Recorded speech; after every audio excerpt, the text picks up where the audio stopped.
18 नवंबर 1962।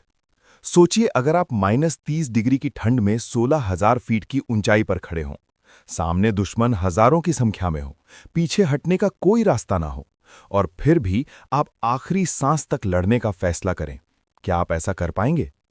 आज की कहानी उस इंसान की है जिसने सिर्फ फैसला नहीं किया, बल्कि उसे निभाकर इतिहास लिख दिया। ये कहानी है मेजर शैतान सिंह की, जिनका जन्म 1 दिसंबर 1924 को राजस्थान के जोधपुर जिले के एक सैन्य परिवार में हुआ। बचपन से अनुशासन और देशभक्ति जिनकी रगों में बहती थी। 1949 में भारतीय सेना में कमीशन पाकर 13 कुमाऊं रेजिमेंट में शामिल हुए और अपने जवानों के लिए सिर्फ अफसर नहीं बल्कि बड़े भाई बने। 1962 में जब भारत चीन युद्ध छिड़ा तो लद्दाख का रिजांगला पोस्ट चुशूल सेक्टर की रक्षा के लिए बेहद अहम था, और वहीं सी कंपनी के लगभग 120 सैनिकों की कमान उनके हाथ में थी।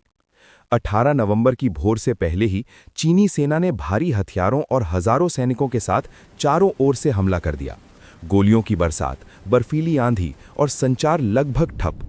लेकिन मेजर शैतान सिंह एक पोस्ट से दूसरी पोस्ट तक दौड़ते रहे, जवानों को आवाज देते रहे, डटे रहो, आखिरी गोली तक लड़ना है। दुश्मन बार बार आगे बढ़ता और हर बार भारतीय सैनिकों की सटीक फायरिंग से पीछे हटता। संख्या में बेहद कम होने के बावजूद 13 कुमाऊं के वीरों ने ऐसा प्रतिरोध किया कि चीनी सेना भी चकित रह गई। इसी दौरान मेजर शैतान सिंह को गोलियां लगी। वे बुरी तरह घायल हो गए, लेकिन उन्होंने कमान नहीं छोड़ी। वे रेंगते हुए एक एक मोर्चे तक पहुंचे, घायल साथियों का हौसला बढ़ाया। जब हालत गंभीर हो गई तो उनके जवानों ने उन्हें पीछे ले जाने की कोशिश की, पर उन्होंने आदेश दिया, मुझे यहीं छोड़ दो, अपनी पोस्ट संभालो, क्योंकि वे नहीं चाहते थे कि उनकी वजह से कोई और सैनिक खतरे में पड़े। साथियों ने भारी दिल से उन्हें एक चट्टान के पीछे लिटाया और फिर अंतिम सांस तक लड़ते रहे। उस दिन रिजांगला की बर्फ लाल हो गई, लेकिन एक भी सैनिक ने अपनी पोस्ट नहीं छोड़ी। युद्ध के बाद जब बर्फ पिघली तो दृश्य रोंगटे खड़े कर देने वाला था। कई जवान अपनी मशीन गन पर जमे हुए मिले, मानो अभी भी दुश्मन पर निशाना साध रहे हों, और मेजर शैतान सिंह उसी चट्टान के पास शांत मुद्रा में मिले, जैसे कर्तव्य निभाकर सो गए हों। उस भीषण लड़ाई में लगभग पूरी सी कंपनी शहीद हो गई, लेकिन उन्होंने दुश्मन को भारी नुकसान पहुंचाया और इतिहास में अमर हो गए। उनकी अद्वितीय वीरता के लिए उन्हें मरणोपरांत परमवीर चक्र से सम्मानित किया गया, जो भारत का सर्वोच्च सैन्य सम्मान है। रिजांगला की लड़ाई आज भी भारतीय सेना के साहस की मिसाल मानी जाती है, और वहां बने स्मारक की दीवारें गवाही देती हैं कि असली ताकत हथियारों की नहीं बल्कि हौसले की होती है।